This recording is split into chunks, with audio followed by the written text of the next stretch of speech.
Robert Kiyosaki, जिन्होंने rich dad poor dad book लिखा है, उनके दो इन्फ्लुएंशियल फादर्स थे। एक को इस बुक में उन्होंने रिच डैड कहा और दूसरे को कहा पुअर डैड। पुअर डैड, जो कि रॉबर्ट क्यूसाकी के बायोलॉजिकल फादर थे, वो बहुत ही ज्यादा इंटेलिजेंट और हाईली एजुकेटेड था। दूसरी तरफ रिच डैड, जो कि उनके बेस्ट फ्रेंड माइक के फादर थे, जिन्होंने 8th ग्रेड भी पूरे नहीं कर पाए। उनके दोनों फादर ही अपने अपने करियर में सक्सेसफुल थे, दोनों ही अच्छा खासा पैसा भी कमा रहे थे, लेकिन फिर भी उनके एक फादर हमेशा फाइनेंशियल स्ट्रगल करते थे और दूसरी तरफ एक और फादर जो हवाई के one of the richest man बन चुका था।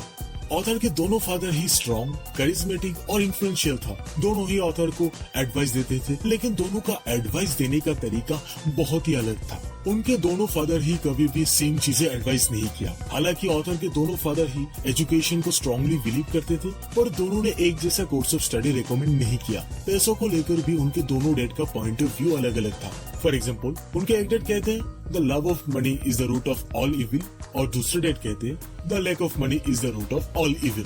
ऑथर आगे कहते हैं कि अमीर लोग और ज्यादा अमीर, गरीब और ज्यादा गरीब और मिडिल क्लास कर्ज में डूबे रहते हैं। इसके पीछे असली रीजन है हम पैसों के बारे में घर में सीखते हैं, स्कूल में नहीं। ज्यादातर लोग अपने माता पिता से पैसों के बारे में सीखते हैं, और एक गरीब माता पिता अपने बच्चों को पैसों के बारे में क्या सिखाता होगा? ये लोग सिंपली कहते होंगे स्कूल में जाओ और कड़ी मेहनत से पढ़ाई करो, इससे शायद उनके बच्चे अच्छे ग्रेड्स के साथ ग्रेजुएट हो, लेकिन उनका फाइनेंशियल माइंडसेट पोर ही रहेगा। सैडली हमें पैसों के बारे में स्कूल में कुछ नहीं सिखाया जाता। स्कूल सिर्फ स्कॉलस्टिक और प्रोफेशनल स्किल पे फोकस करते हैं, लेकिन फाइनेंशियल स्किल के बारे में स्कूल कुछ नहीं सिखाते हैं। इसलिए स्मार्ट बैंकर्स, डॉक्टर्स और अकाउंटेंट जिनके ग्रेड्स कभी अच्छे थे, वो भी फाइनेंशियली स्ट्रगल कर सकते हैं। क्योंकि ऑथर के दो इन्फ्लुएंशियल फादर थे, दोनों से ही वो कुछ न कुछ सीखा। उनके दोनों डैड ही उन्हें अलग अलग चीजें एडवाइस देते थे, इसलिए वो उन एडवाइस को लेकर भी काफी सोच विचार करते थे। ये करते हुए ऑथर ने जाना कि कैसे एक इंसान का थॉट्स उनकी जिंदगी को असर करता है। फॉर एग्जाम्पल, एक डैड कहते थे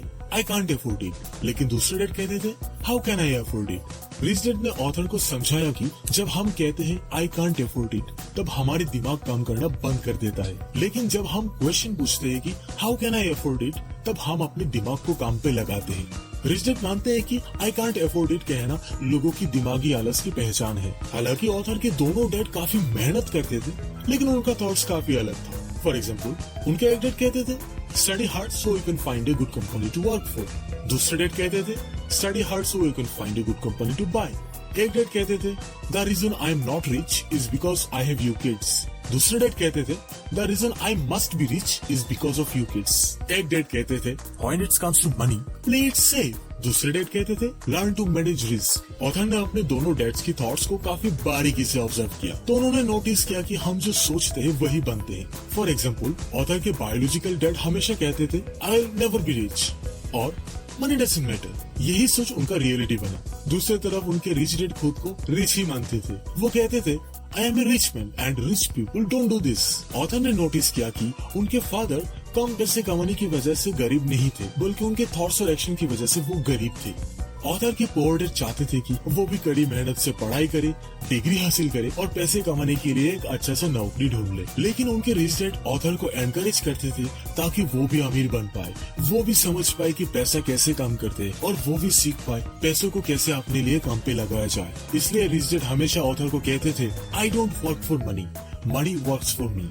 दोस्तों, पैसा ही पावर है और पैसों से ज्यादा पावरफुल है फाइनेंशियल एजुकेशन। पैसा आज है तो कल नहीं भी हो सकता है, लेकिन अगर आप ये सीख पाओ कि पैसा कैसे काम करता है, तो आप भी पैसों से ज्यादा पावरफुल बन सकते हो और आप भी अमीर बन सकते हो। Rich dad poor dad book में ऐसे 6 लेसन है जो रिच डैड ने रॉबर्ट क्यूसाकी को दिया था और जिन्हें फॉलो करके आप भी अमीर बन सकते हो। और इन लेसन को मैं आने वाली वीडियोस में आपके साथ शेयर करने वाला हूँ। तो दोस्तों, अगर आपने अभी तक इस चैनल को सब्सक्राइब नहीं किया है तो जल्दी से सब्सक्राइब करें। तो आइए इस बेहतरीन लर्निंग जर्नी की शुरुआत करते हैं इस पहले चैप्टर से।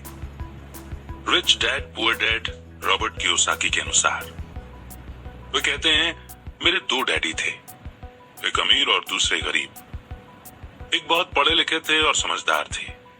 वे पीएचडी थे और उन्होंने अपने 4 साल के अंडर ग्रेजुएट के काम को 2 साल से भी कम समय में कर लिया था। इसके बाद वे आगे पढ़ने के लिए Stanford university, university of Chicago और नॉर्थ वेस्टर्न यूनिवर्सिटी गए और ये सब उन्होंने पूरी तरह से स्कॉलरशिप के सहारे ही किया। मेरे दूसरे डैडी 8th क्लास से आगे नहीं पढ़े थे। दोनों ही अपने करियर में सक्सेसफुल थे। दोनों ने जिंदगी भर मेहनत की थी। दोनों ने ही काफी पैसा कमाया था, पर उनमें से एक पूरी जिंदगी पैसे के लिए परेशान होता रहा। दूसरा हवाई के सबसे अमीर लोगों में से एक बन गया।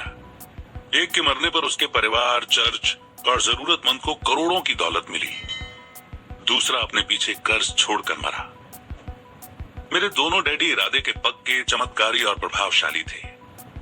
दोनों ने मुझे सलाह दी, पर उनकी सलाह एक जैसी नहीं थी। दोनों ही एजुकेशन पर बहुत जोर देते थे, पर उनके द्वारा बताए गए पढ़ाई के सब्जेक्ट्स अलग अलग थे। अगर मेरे पास सिर्फ एक ही डैडी होते तो मैं या तो उनकी सलाह मान लेता या फिर उसे ठुकरा देता। क्योंकि सलाह देने वाले दो थे, इसलिए मेरे पास दो बिल्कुल अलग अलग विचार होते थे, एक अमीर आदमी का और दूसरा गरीब आदमी का। किसी भी एक विचार को सीधे सीधे मान लेने या न मानने के बजाय मैं उनकी सलाह पर काफी सोचा करता था, उनकी तुलना करता था और फिर खुद के लिए फैसला किया करता था। समस्या ये थी कि अमीर डैडी अभी अमीर नहीं थे और गरीब डैडी अभी गरीब नहीं थे।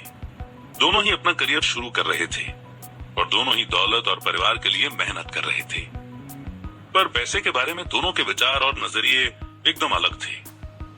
एग्जाम्पल के तौर पर एक डैडी कहते थे कि पैसे का मोह ही सभी बुराइयों की जड़ है, जबकि दूसरे डैडी कहा करते थे पैसे की कमी ही सभी बुराइयों की जड़ है।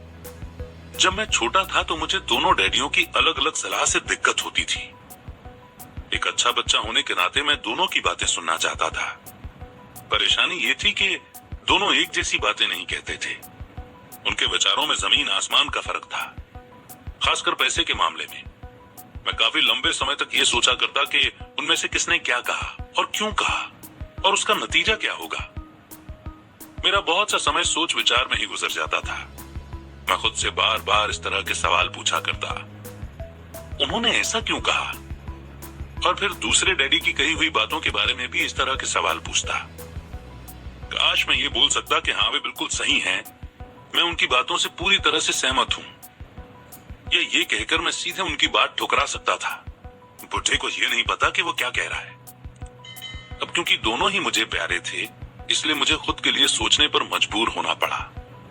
इस तरह सोचना मेरी आदत बन गई, जो आगे चलकर मेरे लिए बहुत फायदेमंद साबित हुई। अगर मैं एक ही तरह से सोच पाता तो ये मेरे लिए इतना फायदेमंद नहीं होता। पैसों का सब्जेक्ट स्कूल में नहीं बल्कि घर पर पढ़ाया जाता है।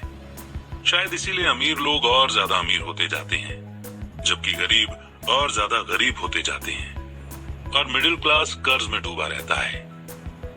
हम में से ज्यादातर लोग पैसे के बारे में अपने माता पिता से सीखते हैं। कोई गरीब पिता अपने बच्चों को पैसे के बारे में क्या सिखा सकता है? वो सिर्फ इतना ही कह सकता है कि स्कूल जाओ और मेहनत से पढ़ो। हो सकता है वो बच्चा अच्छे नंबरों से कॉलेज की पढ़ाई पूरी कर ले, फिर भी पैसे के मामले में उसकी मानसिकता और उसके सोचने का ढंग एक गरीब आदमी जैसा ही बना रहेगा। ये सब उसने तब सीखा था जब वो छोटा बच्चा था। पैसों का टॉपिक स्कूलों में नहीं पढ़ाया जाता। स्कूलों में एकेडमिक और प्रोफेशनल स्किल्स पर जोर दिया जाता है, न कि पैसों से जुड़े स्किल पर। इससे ये साफ हो जाता है कि जिन स्मार्ट बैंकर्स, डॉक्टर्स और अकाउंटेंट्स के स्कूल में अच्छे नंबर आते हैं, वे जिंदगी भर पैसे के लिए संघर्ष क्यों करते हैं।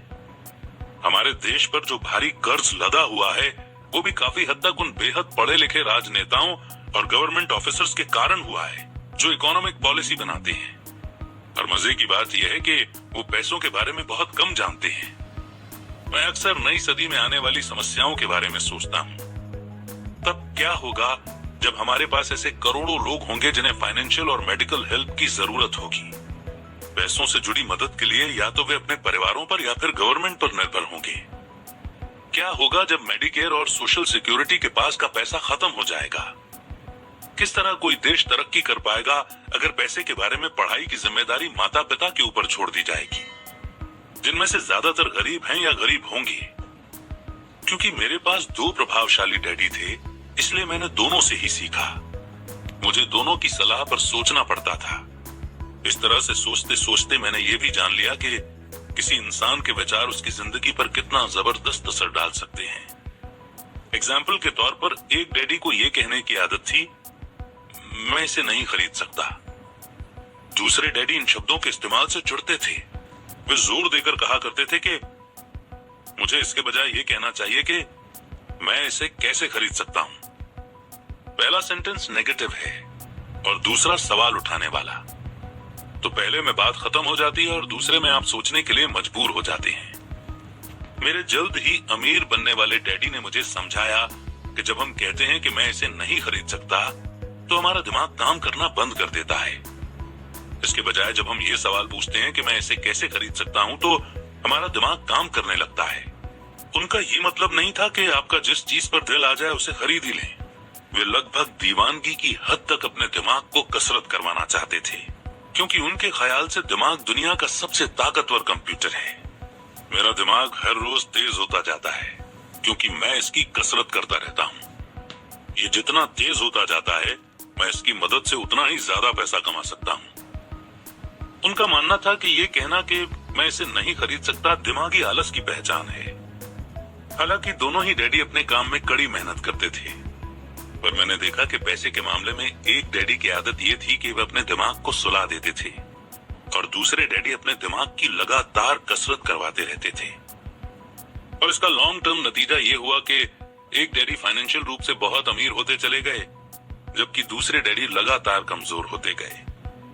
इसे इस तरह से समझें कि एक इंसान हर रोज एक्सरसाइज करने के लिए जिम जाता है, जबकि दूसरा इंसान अपने सोफे पर बैठकर टीवी देखता रहता है। शरीर की सही एक्सरसाइज से आप ज्यादा हेल्दी हो सकते हैं और दिमाग की सही एक्सरसाइज से आप ज्यादा अमीर हो सकते हैं। आलस से सेहत और पैसा दोनों का नुकसान होता है। मेरे दोनों डैडियों की मेंटालिटी में जमीन आसमान का फर्क था। पुअर डैडी की सोच थी कि अमीरों को ज्यादा टैक्स देना चाहिए ताकि बेचारे गरीबों को ज्यादा फायदा मिल सके, जबकि अमीर डैडी कहते थे कि टैक्स उन लोगों को सजा देता है जो कुछ प्रोड्यूस करते हैं और उन लोगों को इनाम देता है जो प्रोड्यूस नहीं करते।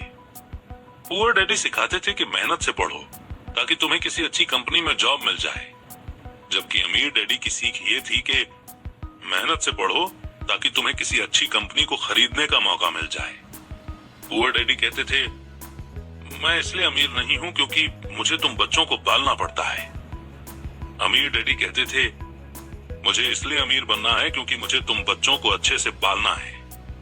अमीर डैडी डिनर के टेबल पर पैसे और बिजनेस के बारे में बात करने के लिए हमेशा एनकरेज करते थे। पुअर डैडी खाना खाते समय पैसों की बातें करने के लिए मना करते थे। पुअर डैडी का कहना था, जहां पैसे का सवाल हो सुरक्षित कदम उठाओ, रिस्क मत उठाओ।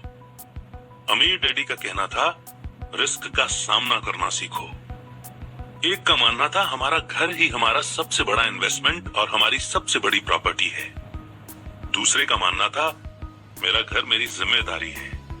और अगर आपका घर आपकी नजरों में आपका सबसे बड़ा इन्वेस्टमेंट है तो आप गलत हैं। दोनों ही डैडी अपने बिल समय पर चुकाते थे, पर उनमें से एक सबसे पहले अपने बिल चुकाते जबकि दूसरे सबसे आखिर में। एक डैडी का ये मानना था कि कंपनी या गवर्नमेंट को आपका ध्यान रखना चाहिए और आपकी जरूरतों को पूरा करना चाहिए। वे हमेशा सैलरी में बढ़ोतरी, रिटायरमेंट प्लान, मेडिकल बेनिफिट, बीमारी की छुट्टी, छुट्टियों के दिन और बाकी फैसिलिटी के बारे में चिंतित रहते थे। वे अपने दो चाचाओं से बहुत प्रभावित थे जो आर्मी में चले गए थे और 20 साल के एक्टिव जीवन के बाद उन्होंने अपने रिटायरमेंट और जीवन भर के आराम का इंतजाम कर लिया था। वे मेडिकल बेनिफिट के विचार को पसंद करते थे और आर्मी द्वारा अपने रिटायर्ड एम्प्लॉयज को दी जा रही सुविधाओं की भी तारीफ करते थे। उन्हें यूनिवर्सिटी का टेन्योर सिस्टम भी काफी पसंद था। कई बार जॉब से आजीवन मिल रही सुरक्षा और जॉब के फायदे जॉब से ज्यादा इंपॉर्टेंट हो जाते हैं। वे अक्सर ये कहते थे, मैंने गवर्नमेंट के लिए बहुत मेहनत से काम किया है, इसके लिए बदले में मुझे बेनिफिट मिलने चाहिए। दूसरे डैडी पूरी तरह से फाइनेंशियल इंडिपेंडेंस में विश्वास रखते थे। वे कन्वीनियंस मानसिकता के खिलाफ थे। वे ये मानते थे कि इस तरह की मानसिकता लोगों को कमजोर और फाइनेंशियल रूप से जरूरतमंद बनाती है। उनका पक्का विश्वास था कि आदमी को फाइनेंशियल रूप से काबिल होना चाहिए। एक डैडी कुछ डॉलर बचाने के लिए परेशान रहे, दूसरे डैडी एक के बाद एक इन्वेस्टमेंट करते रहे। एक डैडी ने मुझे बताया कि अच्छी जॉब तलाशने के लिए अच्छा सा बायोडाटा कैसे लिखा जाए। दूसरे डैडी ने मुझे ये सिखाया कि कैसे मजबूत बिजनेस और फाइनेंशियल प्लान्स लिखे जाएं, जिससे मैं किसी दूसरे को जॉब दे सकूं। दो प्रभावशाली डैडियों के साथ रहने के कारण मुझे एनालाइज करने का मौका मिला कि उनके विचारों का उनके जीवन पर कितना असर हो रहा है। मैंने पाया कि दरअसल लोग अपने विचारों से ही अपने जीवन को दिशा देते हैं। एग्जाम्पल के तौर पर मेरे गरीब डैडी हमेशा कहा करते थे, मैं कभी अमीर नहीं बन पाऊंगा, और उनकी ये भविष्यवाणी सही साबित हुई। दूसरी तरफ मेरे अमीर डैडी हमेशा खुद को अमीर समझते थे। वे इस तरह की बातें करते थे, मैं अमीर हूं और अमीर लोग ऐसा नहीं करते। एक बड़े फाइनेंशियल झटके के बाद जब वे दिवालिया होने के कगार पर थे, तब भी वे खुद को अमीर आदमी ही कहते रहे। वे अपने सपोर्ट में ये कहते थे कि गरीब न होने और पैसे न होने में फर्क होता है। पैसे पास में न होना एक टेम्पररी कंडीशन है, जबकि गरीबी परमानेंट है। मेरे गरीब डैडी ये भी कहते थे कि मेरी पैसे में कोई रुचि नहीं है, या पैसा इंपॉर्टेंट नहीं है। मेरे अमीर डैडी हमेशा कहा करते थे कि पैसे में बहुत ताकत है। हो सकता है कि हमारे विचारों की ताकत को कभी मापा न जा सके, या फिर उन्हें पूरी तरह से समझा न जा सके। फिर भी बचपन में ही मैं ये समझ गया था कि हमें अपने विचारों पर ध्यान देना चाहिए, और अपने एक्सप्रेशंस पर भी। मैंने देखा कि मेरे गरीब डैडी इसलिए गरीब नहीं थे क्योंकि वे कम कमाते थे, बल्कि इसलिए गरीब थे क्योंकि उनके विचार और काम गरीबों की तरह थे। दो डैडी होने के कारण बचपन से ही मैं इस बारे में बहुत सावधान हो चला था कि मैं किस तरह की सोच अपनाऊं। मैं किसकी बात मानूं, अपने अमीर डैडी की या अपने गरीब डैडी की। हालांकि दोनों ही एजुकेशन और नॉलेज को बहुत इंपॉर्टेंट मानते थे, पर क्या सीखा जाए इस बारे में दोनों की अलग अलग राय थी। एक चाहते थे कि मैं पढ़ाई में कड़ी मेहनत करूं, डिग्री लूं और पैसे कमाने के लिए अच्छी सी जॉब ढूंढ लूं। वे चाहते थे कि मैं एक प्रोफेशनल ऑफिसर, वकील या अकाउंटेंट बन जाऊं या एमबीए कर लूं। दूसरे डैडी मुझे एनकरेज करते थे कि मैं अमीर बनने का राज सीख लूं, ये समझ लूं कि पैसा किस तरह काम करता है, और ये जान लूं कि इससे अपने लिए कैसे काम लिया जाता है। मैं पैसे के लिए काम नहीं करता। इन शब्दों को वो बार बार दोहराया करते थे। पैसा मेरे लिए काम करता है। 9 साल की उम्र में ही मैंने ये फैसला किया कि पैसे के बारे में मैं अपने अमीर डैडी की बात सुनूंगा और उनसे सीखूंगा। ये फैसला करने का मतलब था अपने गरीब डैडी की बातों पर ध्यान न देना। हालांकि उनके पास कॉलेज की बहुत सी डिग्रियां थी जो मेरे अमीर डैडी के पास नहीं थी। एक बार मैंने ये फैसला कर लिया कि मुझे किसकी बात सुननी है, तो उसके बाद मेरी मनी एजुकेशन शुरू हो गई। मेरे अमीर डैडी ने मुझे 30 साल से भी ज्यादा समय तक सिखाया, जब तक कि मेरी उम्र 39 साल की नहीं हो गई, और इसके बाद उन्होंने सिखाना बंद कर दिया। उन्होंने ये देख लिया था कि मैं वो सब समझ चुका हूं जो मेरी मोटी बुद्धि में भरने की वो कोशिश कर रहे थे। पैसा एक तरह की ताकत है, पर इससे भी बड़ी ताकत है फाइनेंशियल एजुकेशन। पैसा तो आता जाता रहता है, पर अगर आप ये जानते हैं कि पैसा किस तरह से काम करता है, तो आप ज्यादा ताकतवर हो जाते हैं। आप दौलत कमाना शुरू कर सकते हैं। सिर्फ पॉजिटिव थिंकिंग से ही समस्या हल नहीं हो सकती, क्योंकि ज्यादातर लोग स्कूल में पढ़ते हैं और वहां ये कभी नहीं सीख पाते कि पैसा किस तरह से काम करता है। इसीलिए वे पैसे के लिए काम करने में अपनी सारी जिंदगी बर्बाद कर देते हैं। मेरी एजुकेशन तब शुरू हुई जब मैं सिर्फ 9 साल का था, और इसी कारण मेरे अमीर डैडी ने मुझे जो लेसन पढ़ाए वे बहुत आसान थे। और सारी बातों को छोड़कर विचार किया जाए तो उन्होंने मुझे 30 सालों तक सिर्फ 6 इंपॉर्टेंट लेसन पढ़ाए। ये बुक उन्हीं 6 लेसन्स के बारे में है, और इसे भी उतना ही आसान बनाने की कोशिश की गई है जितना कि मेरे अमीर डैडी ने इन्हें मेरे लिए आसान बनाया था। ये लेसन आपके लिए जवाब की तरह नहीं लिखे गए हैं, बल्कि गाइड की तरह लिखे गए हैं। ऐसा गाइड जो ज्यादा अमीर बनने में आपकी और आपके बच्चों की मदद करेगा, चाहे दुनिया कितनी बदलती रहे। तो लेसन 1 है, अमीर लोग पैसे के लिए काम नहीं करते। लेसन 2, पैसे की समझ क्यों सिखाई जानी चाहिए। लेसन 3, अपने काम से काम रखो। लेसन 4, टैक्स का इतिहास और कॉरपोरेशंस की ताकत। लेसन 5, अमीर लोग पैसे का आविष्कार करते हैं। लेसन 6, सीखने के लिए काम करें, पैसे के लिए काम न करें।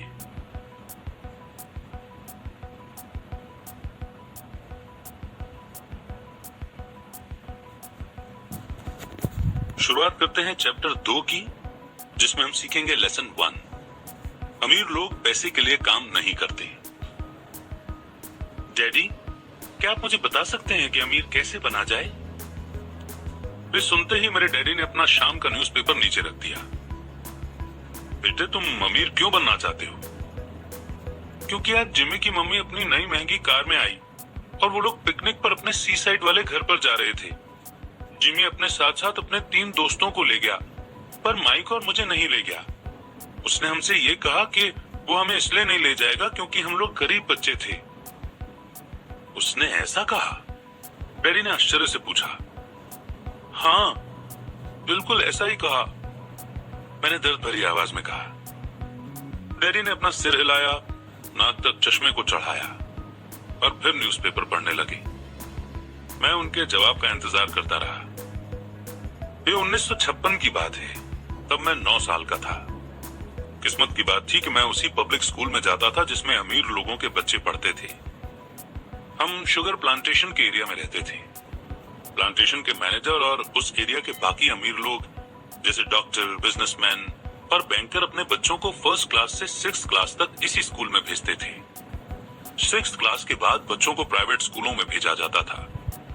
अगर मेरा परिवार सड़क के दूसरी साइड पर रह रहा होता तो मुझे अलग तरह के स्कूल में भेजा जाता, जहां मेरे जैसे परिवारों के बच्चे पढ़ते थे।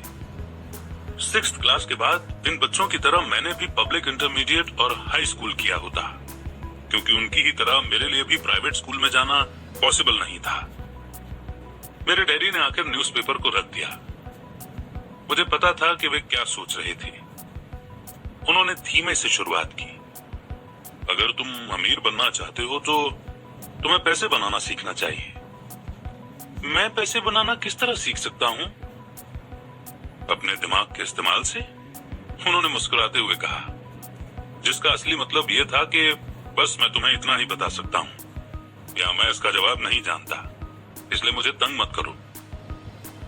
एक पार्टनरशिप हुई। अगली सुबह मैंने अपने सबसे अच्छे दोस्त माइक को अपने डैडी की बातें बताई।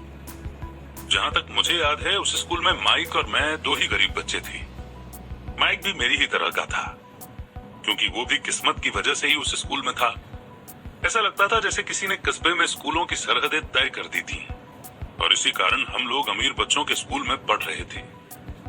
सच कहा जाए तो हम लोग गरीब नहीं थे, पर हमें ऐसा लगता था, क्योंकि बाकी सभी बच्चों के पास नए बेसबॉल ग्लव्स, नई साइकिल और हर चीज होती थी, और हर चीज नई होती थी, और हमारे पास सब पुरानी।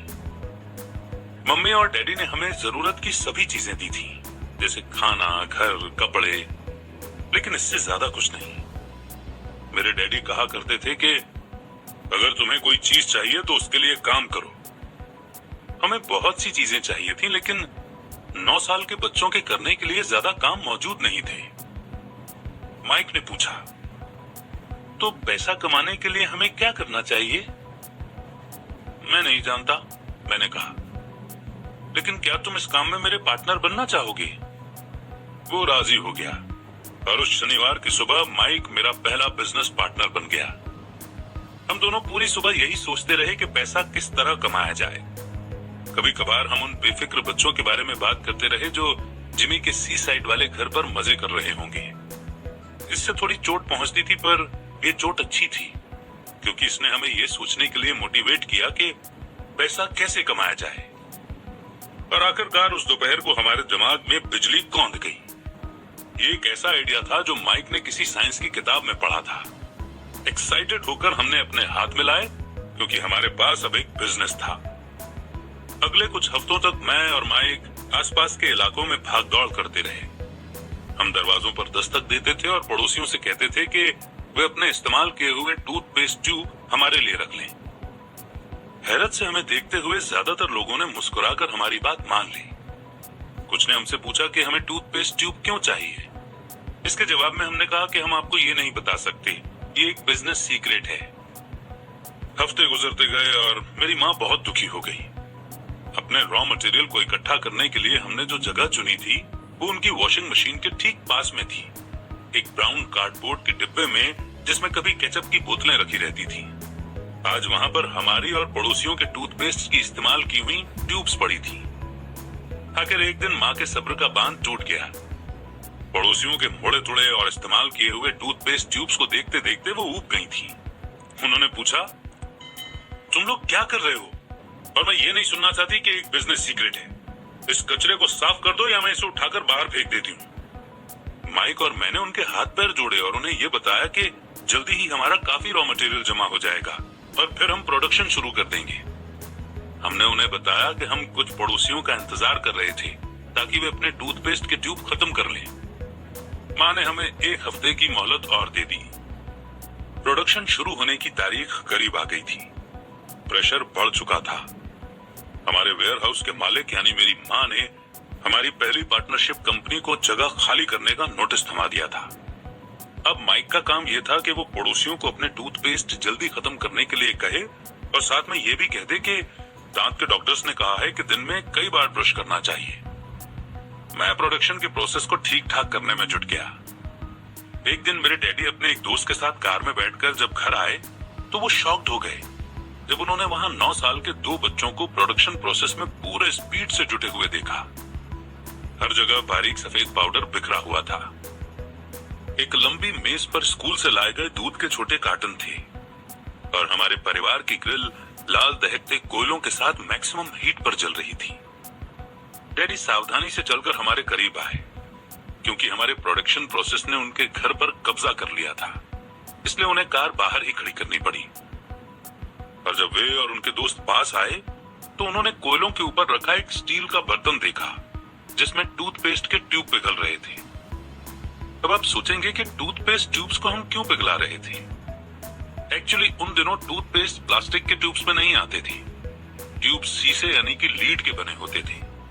एक बार पेंट जल जाने पर हम ट्यूब्स को स्टील के बर्तन में डाल देते थे ताकि वो पिघलकर लिक्विड फॉर्म में आ सके। इस पिघले हुए लीड को हम छोटे छोटे छेद वाले दूध के कार्टन्स में डाल रहे थे। दूध के इन कार्टनों में प्लास्टर ऑफ पेरिस भरा था। हर तरफ फैला सफेद पाउडर प्लास्टर ही था जिसमें हमने पानी मिलाया था। जल्दबाजी में मैंने उसके बैग को गिरा दिया था और पूरी जमीन ऐसे लग रही थी जैसे वहां अभी अभी बर्फ का तूफान आया हो। दूध के कार्टन बाहरी बक्से थे जिसके अंदर प्लास्टर ऑफ पेरिस के सांचे यानी कि मोल्ड थी। मेरे डैडी और उनके दोस्त हमें देखते रहे और हम पिघले हुए लीड को प्लास्टर ऑफ पेरिस के ट्यूब के ऊपर छोटे से छेद में डालते रहे। संभल कर, मेरे डैडी ने कहा। मैंने बिना सिर उठाए हामी भर दी। आखिरकार जब शीशे को डालने का काम खत्म हो गया तो मैंने स्टील के बर्तन को नीचे रख दिया और फिर अपने डैडी की तरफ देखकर मुस्कुराया। उन्होंने हल्की सी मुस्कान के साथ पूछा, तुम लोग क्या कर रहे हो? हम वही कर रहे हैं जो आपने बताया था। हम अमीर बनने जा रहे हैं। हाँ, माइक ने सिर को हिलाते हुए और मुस्कुराते हुए कहा। हम दोनों पार्टनर हैं। डैडी ने पूछा, और इन प्लास्टर के सांचों में क्या है? देखिए, इसमें एक बहुत अच्छी चीज है। छोटे हथौड़े से मैंने सील को ठोका जिससे बाहरी खोल टूट गया। सावधानी से मैंने ऊपर के आधे प्लास्टर को हटाया और जिंक का एक सिक्का बाहर गिर गया।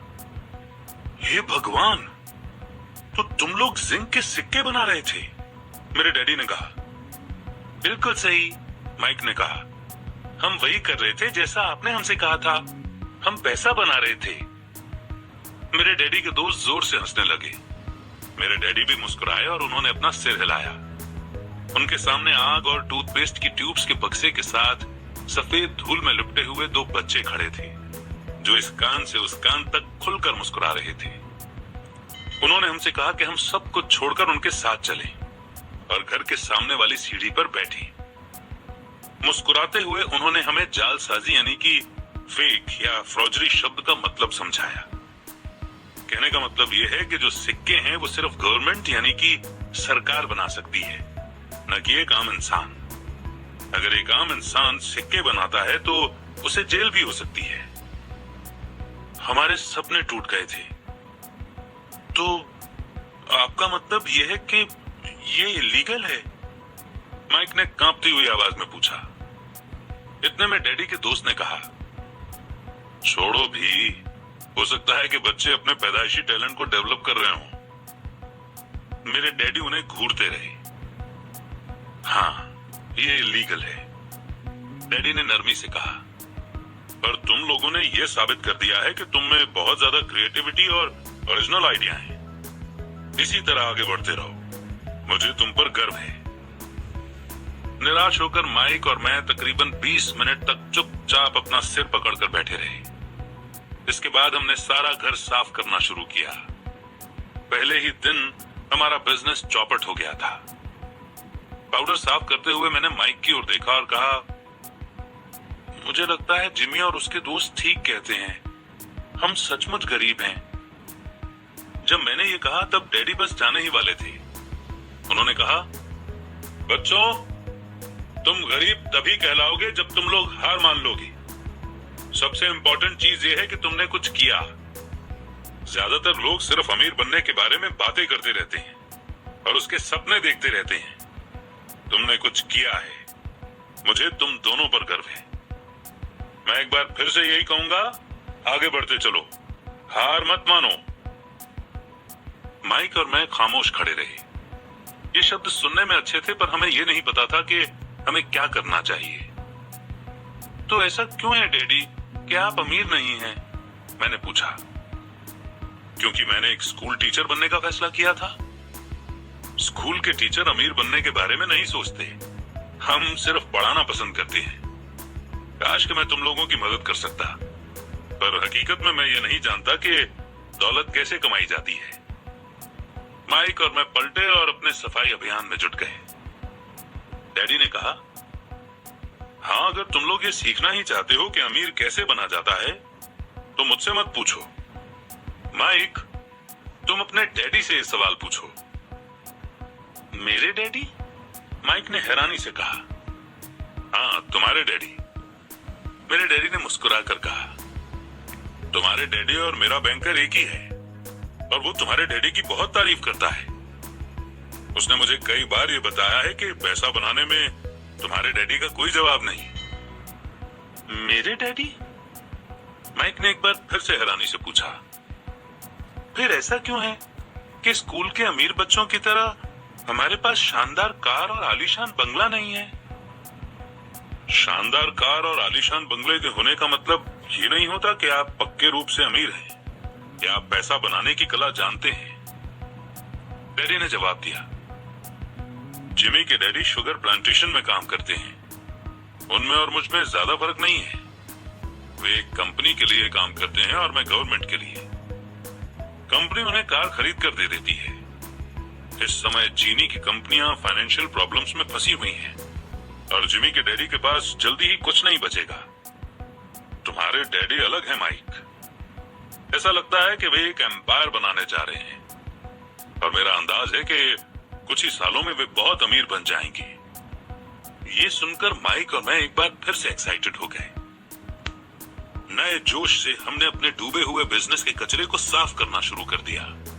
जब हम सफाई कर रहे थे तो हमने ये भी प्लान बना लिया कि कब और कैसे माइक के डैडी से बात की जाए।